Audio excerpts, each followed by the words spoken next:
آپ نے خط لکھ کر کے بھیج دیا کہ یزید کے جو بھائی معاویہ ہیں انہی کو وہاں کا گورنر بنایا جائے. تو اب یہ رہی تاریخ امیر معاویہ کی. حضرت امیر معاویہ وہاں سے گورنر بن گئے ملک شام کے، دمشق کے. چلتی رہی ان کی گورنری. حضرت عمر کا زمانہ، حضرت عثمان کا زمانہ، یہ کل ملا کر 22 سال کا زمانہ ہوتا ہے. حضرت عمر 10 سال، حضرت عثمان 12 سال.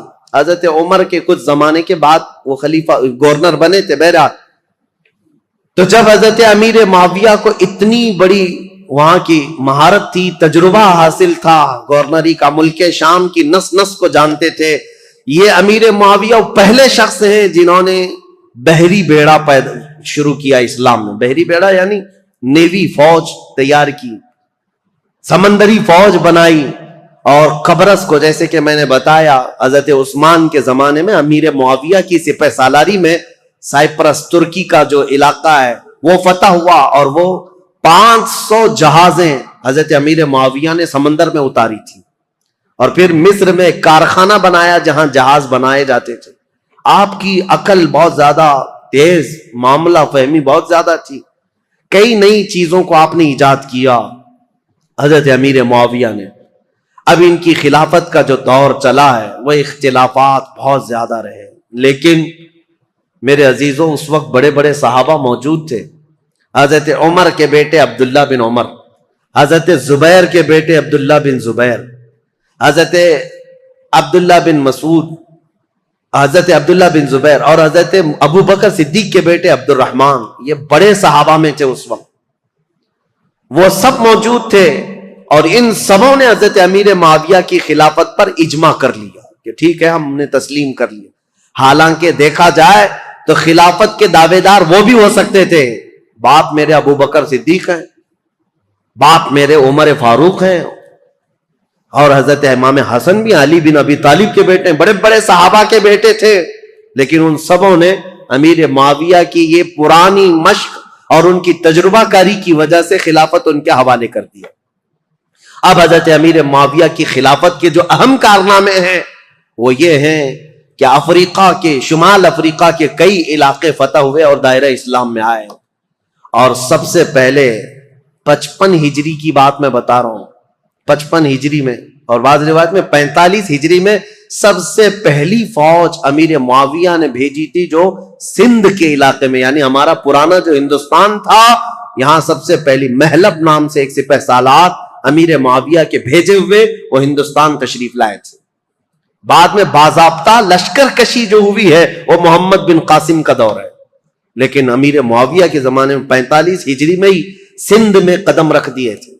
اب آپ اندازہ کریں، مسلمانوں کی سرحدیں نہیں تھیں، وہ عرب سے نکلے ہوئے لوگ وہاں سے اپنی سرحدیں بناتے ہوئے ہند کے علاقے تک پہنچ گئے.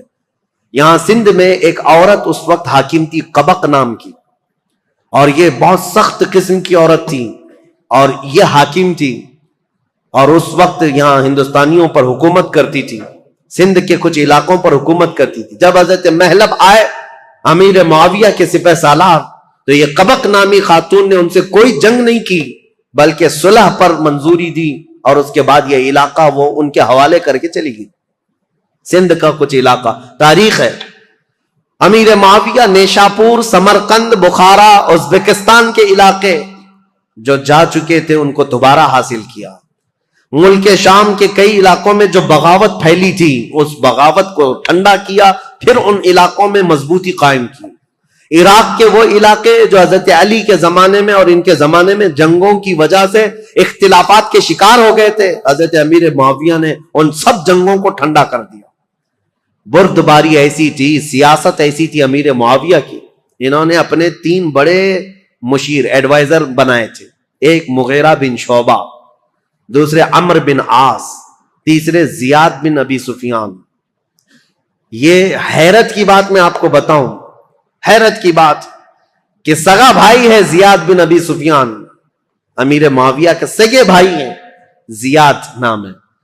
یہ سخت دشمنی کرتے تھے امیر معاویہ سے اور بہت کٹر حامی تھے مولا علی کے. ایک گھر میں حضرت علی بن ابی طالب کے سخت حامی تھے اور امیر معاویہ سے سخت دور. لیکن حضرت علی رضی اللہ تعالیٰ عنہ کی وفات کے بعد امیر معاویہ نے اپنی عقل اور دانائی سے ان کو قائل کر لیا اور واپس ان کو بلا لیا اور بصرہ کا انہیں گورنر بنایا. یہ زیاد بن ابی سفیان ایسے آدمی ہیں جن کے بارے میں کہا جاتا ہے کہ اگر یہ پہاڑوں کو بھی کہہ دے تو فرما بردار ہو جائیں. اتنی عقل کے ساتھ وہ معاملات چلاتے. جانوروں کو بھی اگر کہہ دے تو سیدھے لائن میں کھڑے ہو جائیں. زیاد بن ابی سفیان یہ کون تھے؟ امیر معاویہ کے بھائی تھے اور ان کو انہوں نے اپنا ایڈوائزر بنایا ہوا تھا. اور عمرو بن عاص جنہوں نے پورا مصر فتح کیا، صحابی رسول ہیں، عمر میں بہت بڑے ہیں، لیکن مشورہ لینے کے لیے عرب کہتے تھے عمرو بن عاص کے پاس جاؤ. تو امیر معاویہ نے ان کو بنایا تھا. ظاہر سی بات ہے آپ نے دیکھا وہ جنگ صفین میں کیا کیا.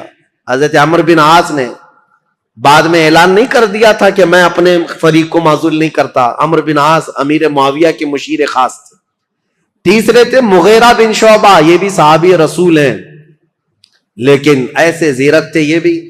پورے کوفہ کو کنٹرول کرنے میں اور پورے عراق کو کنٹرول کرنے میں ان کا بڑا ہاتھ تھا. مغیرہ بن شعبہ، یہ تین ایڈوائزر ایسے تھے جو امیر معاویہ کے شانہ بشانہ رہتے تھے. ان تینوں مشیروں سے یہ اپنی پوری حکومت کے سرحدیں کہاں تک پھیلا چکے تھے. بیٹھے تھے دمشق میں اور حکومت کی سرحد ان کی ہندوستان تک تھی. ایران بھی تھا، عراق بھی تھا، مصر بھی تھا، یمن بھی تھا، شام بھی تھا، پورا آج کے دور کا عرب تھا، حجاز، نجد، اور پھر اس کے علاوہ آرمینیا، آذربائیجان، ترکی، یہ سب علاقے. اتنا ہونے کے بعد پھر افریقہ کے ساحلی علاقے پورے کے پورے امیر معاویہ کی زیر نگرانی تھی. یہ اتنا بڑا خطہ ہے، میں آپ کو کہوں تو یہ بے جا نہ ہوگا کہ خلافت راشدہ کے ختم ہونے کے بعد امیر معاویہ وہ تنہا خلیفہ یا حاکم ہیں جنہوں نے ایک وقت میں 3 بر اعظموں پر اپنی حکومت جاری کی. 3 انٹر کانٹیننٹل، افریقہ، یورپ اور پھر ایشیا کا تو تھا ہی حصہ. ان سب علاقوں میں اسلام کی سرحدیں پھیلائی. اب حضرت امیر معاویہ رضی اللہ تعالیٰ عنہ کے جو اہم کارنامے تھے، اسلام کی وسعت ہوتی رہی، لیکن جو جنگوں کو انہوں نے ٹھنڈا کیا وہ ایسے ٹھنڈا کیا تھا. کہتے ہیں کہ کوفہ شہر میں مغیرہ بن شعبہ حاکم تھے. ایسا حال تھا کہ اگر راستے میں کسی کا ایک سکہ گر جائے تو کوئی دوسرا آدمی اٹھاتا نہیں تھا جب تک وہ سکے کا آدمی خود نہیں آ جاتا تھا. کوئی دوسرا آدمی چھوتا تک نہیں تھا. اور عورتیں اپنے گھر کا دروازہ بند کیے بغیر رات کو سوتی تھیں. کسی کو ڈر نہیں تھا کہ کوئی گھر میں آ جائے.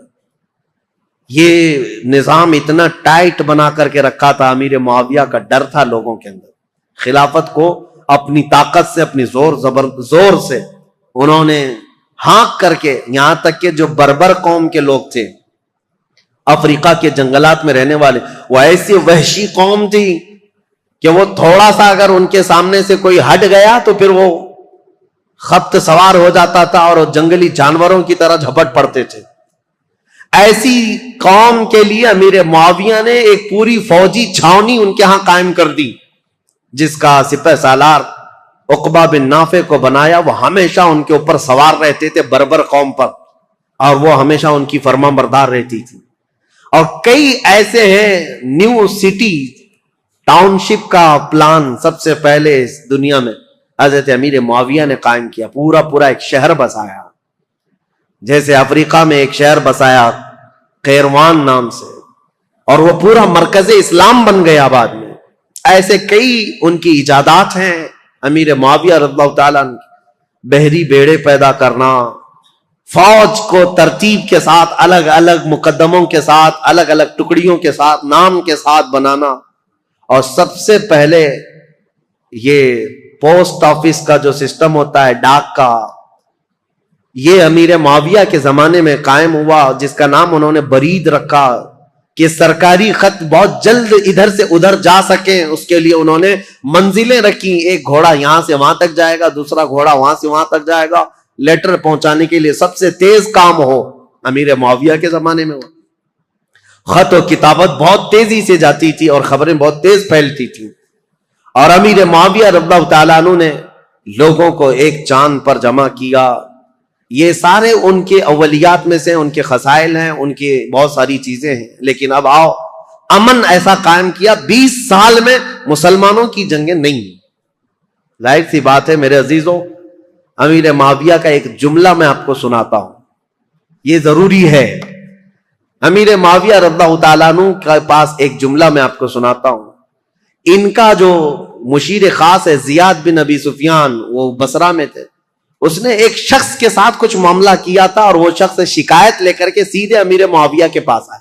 امیر معاویہ نے دسترخوان بچھایا، کھانا کھلایا اور اس کے ساتھ اچھا معاملہ کیا. یہ بات زیاد بن ابی سفیان کو پتہ چلی کہ یہ تو خلیفہ اسلام کے پاس چلا گیا تھا، تو وہ آیا اور حضرت امیر معاویہ کے پاس کہا ایسے تو معاملات خراب ہو جائیں گے، میں نے اس کے ساتھ باز پرس کی ہے اور آپ یہاں پر اس کے ساتھ نرمی کر رہے ہیں، حمایت کر رہے ہیں. اب حضرت امیر معاویہ نے کہا تھا ایک بات یاد رکھو، ترازو کے دونوں پلے ایک طرح نہ رہنا چاہیے، بلکہ میں نرمی کرتا رہوں اور تو سختی کرتا رہے، اسی سے جماعت میں انتشار سے محفوظ رہے گی. اور ان کو سختی کرنے کا حکم تھا، حضرت امیر معاویہ گلے لگاتے تھے، ان کی سیاست تھی. اور پھر یہ فرماتے تھے ان کا یہ جملہ کہ جہاں میرا کوڑا کام کر جاتا ہے میں وہاں تلوار نہیں اٹھاتا، اور جہاں زبان کام کرتی ہے وہاں کوڑا نہیں اٹھاتا، اور جہاں یہ سب کام نہیں کرتے ان کی گردنوں پر تلوار رکھ دیتا ہوں. یہ امیر معاویہ کی سیاسیات میں سے تھے. حتیٰ کہ اب میں ان معاملات کو رکھ دیتا ہوں چونکہ یہ ضروری ہے. جو افواہ پھیلانے والے، دیکھیں میں اتنی دیر تک تقریر کیا اور حضرت امیر معاویہ پر اتنی دیر بولنا، یہ بہت احتیاط کے ساتھ بولنے کی ضرورت ہوتی ہے، کیونکہ جنگوں کا دور، اختلافات کا دور. ہاں ہوئے ہیں معاملات، جو نااہل تھے وہ حضرت علی کو گالیاں دیتے تھے ممبر پر بیٹھ کر کے، سب وہ شتم کرتے تھے. خود میں نے بتایا مروان بن حکم جو مدینے کا گورنر تھا، وہ حضرت علی کی شان میں برا بھلا کہتا تھا. اور ایسا نہیں ہے کہ یہ لوگ سب وہ شتم کرتے تھے، گالیاں دیتے تھے، ایسا نہیں. کوفہ والے جو لوگ تھے وہ امیر معاویہ کو گالیاں دیتے تھے. یہ سب تو چلتا رہا. ایک صحابی حجر بن عدی جو حضرت علی کے کٹر حامی تھے، ان کا قتل ہو گیا اسی بات پر. وہ حضرت امیر معاویہ کو اور مغیرہ بن شعبہ کو بہت سخت جملے کہتے تھے کہ تم لوگ نااہل لوگ خلافت میں آ گئے، رسول اللہ کے گھر والوں کی یہ خلافت ہے. اس بات پر حضرت امیر معاویہ ان کو نذرانے بھیجتے تھے، ان کو تحفے دیتے تھے. مغیرہ بن شعبہ بھی ان کے وظیفے بڑھا دیتے تھے، حالانکہ ان کے سخت جملے سنتے تھے حجر بن عدی کے. لیکن جو نااہل، بعد میں ایک بار مغیرہ بن شعبہ کوفہ سے باہر گئے تھے اور کسی دوسرے شخص کو گورنر بنا کر گئے تھے، اور حجر بن عدی جو صحابی، یہ حجر بن عدی کون ہے بتاؤں میں آپ کو؟ حجر بن عدی انٹرنیٹ پر سرچ کر کے دیکھ لینا. یہ حجر بن عدی وہ صحابی ہیں کہ ابھی 2011-12 میں ملک شام میں جب یہ ریولوشن کی جنگ شروع ہوئی، ابھی تک جنگ چل رہی نا، وہاں پر بمباریاں ہوئیں تو حجر بن عدی کی قبر پر بم گرا اور پورا ٹوٹ گیا، اور حجر بن عدی کی قبر کھل گئی تو حضرت حجر بن عدی کا جسم مبارک صاف اسی طرح سے نکالا گیا. صحابی رسول کا جسم پاک، ان کی تصویر بھی پھیلی ہوئی ہے انٹرنیٹ پر. ملک شام میں حجر بن عدی یہ مولا علی کرم اللہ وجہہ الکریم کے کٹر حامی لوگوں میں سے ہیں. 1400 سال کے بعد میرے عزیزوں جسم اقدس صاف اسی طرح سے نکالا گیا ہے، آپ دیکھ سکتے ہیں اسی طرح سے نکالا گیا، اور دوسری جگہ بحفاظت دفن کیا گیا ہے. اے ظالموں، اپنی آنکھوں سے دیکھو اور کن کن چیزوں کا انکار کرو گے. میرے مصطفیٰ کے قدموں میں رہنے والے غلام کا جسم 14 صدیوں تک محفوظ ہے، تو اس رسول کائنات کے جسم کا عالم کیا ہوگا؟ تو زندہ ہے واللہ، تو زندہ ہے واللہ، میری چشم عالم سے چھپ جانے والے. میرے آقا صلی اللہ تعالی علیہ وسلم کی حیات برزخی کی بات ہی الگ ہے. بہرحال یہ حجر بن عدی وہ صحابی ہیں. مغیرہ بن شعبہ ان سے سخت جملے سنتے تھے، ان کو نذرانے دیتے تھے. امیر معاویہ کے بارے میں بھی اگر کچھ کہتے ان کو وظیفہ دے دیتے تھے، کچھ نہیں کہتے تھے. مغیرہ بن شعبہ یہ حضرت امیر معاویہ کے ایڈوائزر ہیں، لیکن حجر بن عدی کے ساتھ کوئی غلط معاملہ نہیں کرتے تھے. حضرت مغیرہ بن شعبہ کوفہ سے باہر کہیں گئے تھے اپنے کسی کو گورنر بنا کر، یہ نئے لوگ ہیں، حجر بن عدی اپنی عادت کے مطابق مسجد میں آئے اور یہ نیا جو ہے وہ خطبہ دے رہا تھا، وہ اپنی عادت کے مطابق باتیں کر رہا۔ حجر بن عدی کھڑے ہو گئے اور کہا تم سب کذاب ہو، سب سے بڑے جھوٹے لوگ ہو، حقدار تو علی بن ابی طالب تھے اور جس دن وہ گئے ہیں سورج ڈوب چکا ہے۔ حضرت علی کی فضیلت بیان کرنے لگے۔ یہ جو والی بنا تھا کوفہ کا وہ کھڑا ہوا اور سیدھے آ کر حضرت حجر بن عدی کو قتل کر دیا، صحابی رسول۔ تو یہ معاملات تو ہوتے رہے، ادھر بھی قتل ہوئے ادھر بھی قتل ہوئے، لیکن حضرت امیر معاویہ کا جو دور آیا انہوں نے زمام خلافت کو ایسا مضبوطی سے تھاما کہ پوری ہر جگہ امن قائم کر دیا۔ اتنا تو ہے کہ مکہ میں، مدینہ میں، کوفہ میں، بصرہ میں ہر جگہ امن قائم کر دیا۔ لیکن وہ اخیر زمانہ ان کا، ظاہر سی بات ہے ان کی عمر جب 80 سال کے قریب تھی، 80 سال کے قریب ان کی عمر ہوئی، اب ان کے حالات جو سخت تاریخ کے لیے بدلاؤ کے ہیں وہ ایک ہی ہے۔ پھر بھی میں ادب کے دائرے میں عرض کرتا ہوں، حضرت امیر معاویہ کو بعض لوگوں نے آ کر مشورہ دیا کہ آپ کا دور ختم ہونے والا ہے، اب حالات ویسے نہیں ہونے چاہیے جب حضرت عمر کے انتقال کے بعد ہوئے، حضرت عثمان کے قتل کے بعد ہوئے۔ خلافت کے لیے لوگوں میں الگ الگ معاملات نہ ہو جائیں، اختلاف نہ ہو جائے، اس لیے آپ اپنی زندگی میں ہی کسی کو اعلان کر دیجئے میرے بعد یہ خلیفہ ہے۔ مسلمانوں کو ویسے بھی خلیفہ کی بات ماننا ضروری ہے، آپ کی بات سب لوگ مان لیں گے۔ امیر معاویہ رضی اللہ تعالیٰ عنہ کو جب یہ لوگوں نے آ کر کہا تو حضرت امیر معاویہ نے پوچھا کہ اچھا ٹھیک ہے، یہ ان کی بیماری کا وقت تھا، کہا بتاؤ میں کس کا اعلان کروں۔ چاپلوس لوگ تھے، چاپلوسی کرتے ہوئے کہا کہ آپ کے گھر میں یہ خلافت زیب جیتی ہے، آپ کا بیٹا یزید ہے، اس کو آپ خلیفہ کا اعلان کر دیجئے۔ یہاں سے اب تاریخ بدل جاتی ہے، اسلامی تاریخ یہاں آ کر کے بہت سخت ہو گئی ہے۔ امیر معاویہ نے پہلے تو انکار کر دیا، کہا نہیں، کیونکہ یزید کے شب و روز اور اس کے دن بھر کی جو مشغولیات ہیں وہ سب کو پتا تھے۔ نا اہل آدمی، دن بھر کبوتر بازی کرتا تھا اور کبھی چھپ چھپا کر کے بندروں کو کھیل میں لگاتا تھا اور خوش ہو کر کے ہنستا تھا۔ اس کے الگ الگ معاملات تھے، اس کے شراب پینے کی بھی باتیں ہیں، لیکن امیر معاویہ سے چھپ کر کرتا رہا یا ان کے دور میں کم کرتا رہا۔ حضرت امیر معاویہ نے منع کر دیا، لیکن پھر کچھ بڑے بڑے لوگ بھی آئے، کہا کہ یہ بات صحیح ہے کہ مسلمانوں میں ایک بہت بڑی جنگ ہوگی اب خلیفہ کے انتخاب کے لیے، کیونکہ حضرت امام حسن سے جو صلح ہوئی تھی وہ تو اس بات پر ہوئی تھی نا، امیر معاویہ کے بعد خلافت امام حسن کو جائے گی، لیکن امام حسن تو شہید ہو گئے، اب کون ہے؟ تو بہت سارے لوگ اس وقت جو موجود تھے انہوں نے اس بات کا ویرودھ بھی کیا، انکار بھی کیا، کیونکہ ابھی 3 بڑے صحابہ موجود تھے، سیدنا ابو بکر صدیق کے بیٹے عبد الرحمن، حضرت عمر کے بیٹے عبداللہ بن عمر، اور حضرت علی کے بیٹے امام حسین، یہ بڑے بڑے صحابہ، اور حضرت زبیر کے بیٹے عبداللہ بن زبیر یہ بھی موجود تھے۔ تو ایک صحابی آئے حضرت امیر معاویہ کے پاس، احنف بن قیس، انہوں نے کہا کیا یہ اچھا ہوگا کہ آپ اعلان کر دیں عبداللہ بن عمر کے نام پر، ان سے افضل کوئی نہیں ہے، کیونکہ وہ بڑے صحابی ہیں، رسول اللہ کا زمانہ پائے ہوئے۔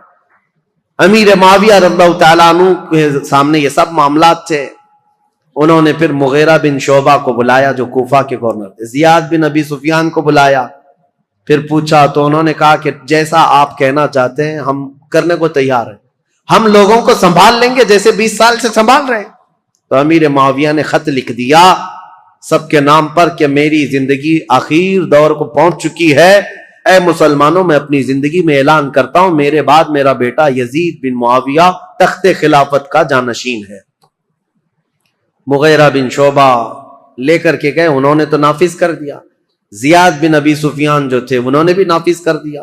اب مدینے کا مسئلہ تھا، مدینے میں مروان تھا، مروان کو لکھ کر کے بھیجا گیا، لیکن اس میں نام نہیں لکھا گیا۔ پہلے خط میں یہ لکھا گیا کہ امیر معاویہ یہ چاہتے ہیں مسلمانوں میں جنگ نہ ہو، اس لیے اپنی زندگی میں کسی کے خلیفہ ہونے کا اعلان کرنا چاہتے ہیں۔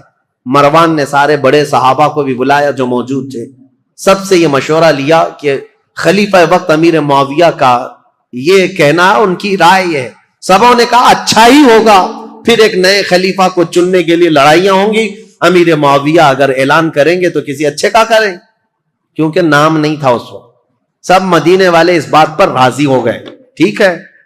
اس کے بعد امیر معاویہ کو جب یہ خبر پہنچی کہ سب معاملہ ٹھیک ہے, راضی ہیں, تو دوسرے خط میں انہوں نے بھیجا کہ ہاں میں اعلان کرتا ہوں کہ میرا بیٹا یزید تخت خلافت کا جانشین ہوگا. یہ خط جیسی آیا, مروان نے اب جن لوگوں کو بلایا اس میں بہت سارے لوگ تھے, تابعین اور صحابہ. اس نے کہا امیر معاویہ نے اپنے بیٹے کے خلافت کا اعلان کیا ہے. سب سے پہلے اب مروان نے جو بات کہی یہ کہی تھی, رسول اللہ صلی اللہ تعالی علیہ وسلم کی سنت پر اور ابو بکر اور عمر رضی اللہ تعالیٰ عنہ کی سنت پر امیر معاویہ اپنے بیٹے کو خلیفہ کا اعلان کر رہے ہیں. تو حضرت عبد الرحمن کھڑے ہو گئے, عبد الرحمن بن ابو بکر, کہا جھوٹ بول رہے ہو, یہ کہو رسول اللہ کی سنت اور ابو بکر و عمر کی سنت نہیں. عیسائی بادشاہ ہرقل اور عظیم الروم کی سنت پر کہ ان کے ہاں ایک بادشاہ مرتا ہے تو بیٹا خلیفہ بنتا ہے. اسلام میں ایسا نہیں, تم جھوٹ بول رہے ہو. ابو بکر اور عمر کی سنت ہوتی تو ابو بکر نے اپنے بیٹے کو خلیفہ نہیں بنایا, عمر نے اپنے بیٹے کو خلیفہ نہیں بنایا, بلکہ ان خلفاء نے اپنے خاندان کو خلافت سے دور رکھا رضوان اللہ علیہ مجمعین. حضرت عبد الرحمن بن ابو بکر کھڑے ہو گئے. پھر حضرت عبداللہ بن عمر اور عبداللہ بن زبیر, یہ دو بڑے صحابہ تھے, ان سے پوچھا گیا تو انہوں نے کہا ہم نے یہ سوچا تھا کہ امیر معاویہ اس معاملے میں اچھا کریں گے, خیر خواہی کا ان کے ساتھ ہمارا معاملہ تھا, لیکن ہم ان کی خلافت کو صرف اس لیے تسلیم کیے ہوئے تھے 20 سال سے امیر معاویہ کی کہ ہم جنگیں دیکھ چکے تھے, مسلمانوں کا خون نہ بہے, ورنہ امیر معاویہ سے افضل صحابہ بھی موجود تھے خلافت کے وقت, لیکن ہم نے ان کو تسلیم کیا. تو اس کا مطلب یہ نہیں ہے کہ اب امیر معاویہ کے خاندان میں بھی یہ چلتا رہ جائے صحابہ میں سے. اب آئی بات امام حسین کی. امام حسین رضی اللہ تعالیٰ عنہ اس وقت مدینے میں موجود تھے. آپ کے پاس یہ بات آئی تو آپ نے بھی اس کا رد کر دیا. یہ معاملات ابھی چل رہے تھے اور زمانہ تاریخ ہجری کا 60ویں ہجری کو پہنچا تھا. رسول کریم صلی اللہ تعالی علیہ وسلم کی وفات کو 50 سال گزر چکے تھے. امیر معاویہ ایک دن بیماری کی حالت میں اس دار فانی کو کوچ کر گئے, انتقال ہو گیا. خلافت کا معاملہ لٹک گیا, اور اس طرح کہ انہوں نے آلریڈی اعلان تو کر دیا تھا, آدھا اعلان, اور سب کو متی نہیں بنا لیے, سب کے ساتھ منظوری نہیں ہوئی, اس لیے خلافت کا معاملہ لٹکا ہوا تھا. ظاہر سی بات ہے خلیفہ برحق اس وقت ہوگا جب سارے لوگ ایک ساتھ بیعت کر لیتے. بڑے صحابہ مدینے کے, مکہ کے اور حجاز کے بہت سارے صحابہ نے اس کا انکار کیا تھا. کوفہ کے بھی بہت سارے صحابہ جو موجود تھے انہوں نے انکار کیا تھا کہ یہ وصیت نہیں مانی جائے گی, مسلمانوں کے معاملات مسلمانوں کے ہاتھ میں رکھے جائیں, وہ جسے چاہیں منتخب کریں.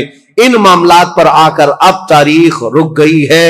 اب یہاں سے امیر معاویہ کے انتقال کے بعد جو اصل مسئلے شروع ہوتے ہیں, دوسرے دن یزید کو بیٹھنا ہے اور پھر وہ کربلا کی داستان شروع ہوتی ہے. انشاءاللہ العزیز ہمارے پاس 2 دن باقی ہیں. کل کی شب 10ویں شب ہے, اور اس کے بعد سنیچر کے دن دوپہر میں سے پہلے شہادت کے امام حسین کے وہ واقعات, کربلا تک کے معاملات آپ کے سامنے رکھے جائیں گے انشاءاللہ. میں نے تاریخ اسلام کو حضور اکرم صلی اللہ تعالی علیہ وسلم کی بعثت سے پہلے سے لے کر عرب کے حالات, دنیا کے حالات سے لے کر یہاں تک بیان کیا. صدیق اکبر کا زمانہ, فاروق اعظم کا زمانہ, عثمان بن عفان کا زمانہ, حیدر کرار کا زمانہ رضی اللہ عنہم اجمعین, امام حسن مجتبی, اور ان کے بعد امیر معاویہ کی 20 سالہ خلافت کا دور. اس کے بعد جو حالات آئے وہ مسلمانوں کے لیے بڑے گمبھیر حالات ہیں. پھر ہمارے درمیان انتشار ہوا, افتراق ہوا, جماعتیں بنی, ٹکڑیاں بنی اور فرقے بنے, اور اتنے بنے کہ اس کا دروازہ آج تک نہیں بند ہوا, اور اس وقت تک بند نہیں ہوگا جب تک کہ میرے آقا صلی اللہ تعالی علیہ وسلم کے فرمان کے مطابق 4 خلفائے راشدین کے زمانے کے بعد, وہ عدل, مساوات, امن کے دور کے بعد, قیامت کے قریب ایک اور بار ایک اور بار پوری دنیا میں عدل قائم ہوگا، امن قائم ہوگا، وہ دور ہوگا امام مہدی علیہ السلام کا، امام مہدی رضی اللہ تعالیٰ عنہ کا۔ اس امام برحق کے آنے تک یہ افتراق، یہ انتشار، یہ فرقے، یہ جماعتیں، یہ ٹکڑیاں، یہ اختلافات یہ چلتے رہیں گے۔ لیکن مسلمانوں، آپ سے میری یہ گزارش ہے، اس پوری تاریخ کی سچائیوں کو رکھو اور اس کے بعد اپنی زبانیں اور اپنی عقلیں سنبھال کر بات کرنا کہ تم جن کے بارے میں بات کرنے جا رہے ہو وہ رسول اللہ کے صحابہ ہیں۔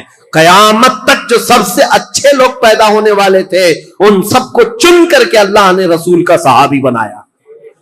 رسول اللہ کے جو صحابہ ہیں، میرے آقا نے خود فرمایا، میرا ایک صحابی جو کے دانے کے برابر خیرات کرے اور امت پوری مل کر کے احد پہاڑ کے برابر سونا خیرات کرے، تب بھی میری صحابی کی خیرات کے برابر نہیں ہو سکتے، وہ صحابہ کے مقام کو نہیں پہنچ سکتے۔ اس لیے خبردار خبردار، یہ محرم کے مجالس میں بعض لوگ یہ فتنہ انگیزیاں شروع کر چکے ہیں۔ ابھی کل ہی کی بات ہے، ایک صاحب مجھ سے ٹرول کرتے ہوئے سوال کر رہے تھے، اعتراض کر رہے تھے۔ اگر وہ میری آج کی بھی بات سنتے ہوں تو ان کے لیے جواب یہ ہے، وہ یہ کہتے ہیں آپ تو بلاتے ہیں امام حسین کے نام پر، اور یہ محرم کے بیانات ہوتے امام حسین کے نام پر، اور آپ تو صحابہ کی باتیں کرنے لگ گئے ہیں یا خلفائے راشدین کی باتیں کر رہے ہیں۔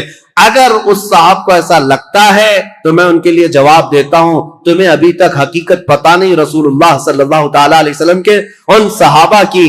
ہم ان صحابہ کرام کی فضیلت ہر دور میں بیان کرتے ہیں، بلکہ مولا حسین کو تم نے یہ خاص کر رکھا ہے کہ محرم کے لیے ہے۔ مولا حسین محرم کے لیے نہیں، ہر دن کے لیے ہے اور ہر رات کے لیے ہے۔ ہم کربلا والے سنی حضرات امام حسین کو محرم کے لیے خاص کر نہیں رکھے ہیں، بلکہ ہمارا تو یہ عزم ہے، ہمارے بچے جوان ہوں تو حسین ابن علی کی شہادت کے بیان کے بعد جوان مردی اور بہادری کے ساتھ کھڑے ہو سکے۔ ہم کہانیاں نہیں بیان کرتے۔ ایک بات یاد رکھو، بچپن میں جب سے میں بولنے لگا ہوں، ابھی تو یہ زمانہ بہت ہو گیا، میری عمر 13 سال کی تھی جب سے میں تقریر کر رہا ہوں، میری عمر 14 سال کی عمر سے محرم کے بیانات میں کر رہا ہوں، میری تو ابھی داڑھی بھی نہیں تھی، مونچھیں بھی نہیں تھی، اس وقت سے کربلا کی داستانیں ہر طرح سے بیان کیا۔ لیکن میں نے ایک بات کا عزم کر لیا، کربلا کی داستان رونے دھونے اور ماتم کرنے اور پیٹنے کے لیے نہیں ہے، بلکہ حسین کی شہادت ہم اس لیے سناتے ہیں کہ بجھے ہوئے دل ہو، 80 سال کا بوڑھا ہو تو 25 سال کا جوان بن جائے اس کے اندر سے۔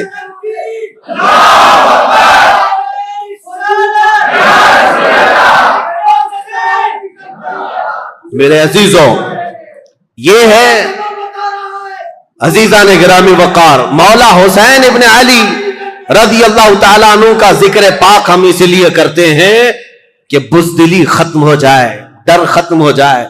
میرے 2 منٹ کی اس گفتگو میں لوگوں کو جوانی آ سکتی ہے، تو حسین ابن علی کا پورا تذکرہ اگر پڑھ لو تو کیا جوانی نہیں آئے؟ میرے عزیزوں، حقیقت یہی ہے کہ ہم نے کربلا کی داستانیں سنی ہیں تو رونا دھونا تو اپنی جگہ پر، غم ہے ہمیں حسین کا، اور یہ غم ہماری موت تک ختم نہیں ہو سکتا۔ لیکن غم کا مطلب یہ نہیں ہے کہ ہم دنیا کو یہ دکھائیں کہ ہم صرف رونے والی قوم ہیں۔ ہاں، حسین ابن علی رضی اللہ تعالیٰ عنہ کے شہادت کا غم ہے تو دنیا کو ہم یہ بھی بتائیں کہ اس حسین نے ہمیں جواں مردی، استقلال اور استقامت بھی سکھایا ہے، کہ ہمیشہ اپنی طرف نظر کرتے ہوئے یہ مت دیکھنا کہ میری جماعت میں 22 لوگ ہیں، 70 لوگ ہیں، 80 لوگ ہیں، بلکہ حسین کا یہ پیغام ہے، کوانٹیٹی نہیں دیکھی جائے گی، کوالٹی دیکھی جائے گی۔ چاہے 22,000 کی تعداد ہو کہ 22 لاکھ کی تعداد ہو۔ اسی لیے آج میں اکثر یہ جملہ کہتا ہوں جب لوگ ہم سے یہ کہتے ہیں مولانا آپ جس ملک میں رہ رہے ہیں ہم مائنورٹی میں ہیں، حالات اچھے نہیں ہیں، ہم ان سے یہی کہتے ہیں میرے ہاں آج کی مائنورٹی دیکھ رہے ہو آپ 30 کروڑ کی تعداد میں ہو کر کے بھی ابھی بھی کہتے ہو ہم مائنورٹی میں ہیں۔ دنیا کی سب سے بڑی مائنورٹی میں تو حسین تھے جو کربلا کے میدان میں اترے۔ انہوں نے کبھی یہ جملہ نہیں کہا کہ ہم تعداد میں کم ہیں، بلکہ اپنے ہر بیٹے کو میدان میں اتارا، 6 مہینے کے بچے کو بھی لے کر کے آ گئے اور مولا رب العالمین کی بارگاہ میں اس کی شہادت پر یہ نہیں کہا میں مظلوم مارا گیا، میرا بیٹا مارا گیا، بلکہ رب العالمین کی بارگاہ میں اس حسین نے یہ عرض کیا تھا پورے مسلمانوں کو پیغام دیتے ہوئے، اے اللہ دین اسلام پر آنے والی مصیبتوں پر میرے 6 ماہ کے بچے کی قربانی بھی قبول فرما رب العالمین کی بارگاہ میں۔ اسی لیے عزیزان گرامی وقار، ہماری اب یہ جو کربلا کی تاریخ شروع ہوتی ہے وہ امیر معاویہ کے انتقال کے بعد اب ملک شام کے جو حالات بدلے، دمشق کے حالات بدلے، کوفہ کے حالات بدلے، مدینہ طیبہ کے حالات بدلے، یہاں عبداللہ بن زبیر مکہ میں تھے، عبداللہ بن عمر مدینہ میں تھے، ان سب صحابہ کے درمیان جو ایک کشمکش چل رہی تھی، اب اگلا دور کس کا ہوگا، اب کیسے ہوگا، ان حالات میں جو حالات برے ہوئے صحابہ کے ساتھ، اب وہ تاریخی کڑوی باتیں بھی کل ہمیں سننے کے لیے جگر رکھنا ہے۔ اللہ کریم ہماری تاریخ کی سچائیوں میں آنے والے جو برے واقعات ہیں ان سے قوم مسلم کو عبرت لینے کی توفیق عطا فرمائے۔ رب العالمین ہمیں ہر یزیدی فتنے سے محفوظ فرمائے۔ جنہوں نے اسلام کی بیخکنی جڑ اکھاڑنے کی سازشیں کی ہیں، رب العالمین ان کی تمام نسلوں کو ختم فرمائے۔ جو اسلام اور بانی اسلام کی طرف انگلی اٹھائے، رب العالمین تو اس ظالم گستاخ کو کیفر کردار تک پہنچا، اور مولا کریم اسلام کے اس کھیتی کو، اس باغیچے کو خزاں پہنچنے سے اس کو لہلہاتا ہوا سرسبز و شاداب فرما دے۔ آج زمانے کو پھر سے ہے ضرورت حسین کی، اور ہر دور میں جو یزیدی فتنہ آتا ہے اس دور کو ختم کرنے کے لیے مولا تیری بارگاہ میں اس محرم کے مجالس میں ہم یہ دعا کرتے ہیں، ہمارے مجمع میں، ہمارے جلسوں میں، ہمارے محلے میں اب فاطمہ کا بیٹا حسین تو نہیں آ سکتا، مولا حسین کی چھاؤں میں پلنے والا کوئی جوان قائد ہمیں عطا فرما، غلام حسین عطا فرما، جو صلاح الدین کا بازو لے کر آئے، جو خالد بن ولید کی تلوار لے کر آئے، جو شہاب الدین کا حوصلہ لے کر آئے، جو اورنگزیب کی دانائی لے کر کے آئے۔ رب العالمین ہم سب مسلمانوں کو کھوئی ہوئی عزت اور وقار عطا فرما۔ وآخر دعوانا الحمدللہ رب العالمین۔